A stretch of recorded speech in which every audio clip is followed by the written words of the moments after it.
Welcome to Man Does Tech, where I solve the problems you didn't even know you had. You start immediately by powering off the keyboard and removing the faulty keycap.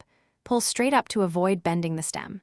Once done, use your small flat tool to lift any stabilizer clips gently and clear visible debris. This prevents jams.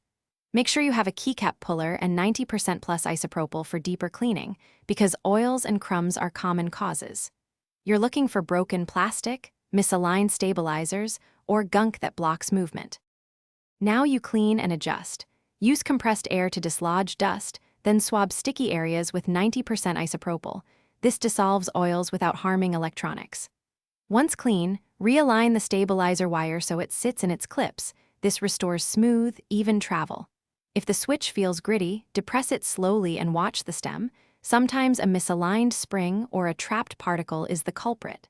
Make small corrections, test travel, and repeat cleaning until key motion is consistent and quiet. For reassembly, place the keycap squarely over the stem and press down firmly until it seats. Stabilizers should click back into place. This ensures even travel.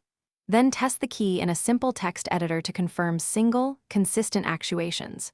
If you see chatter, double presses, or no response, don't panic. Swap that keycap with a nearby working key to isolate cap versus switch issues.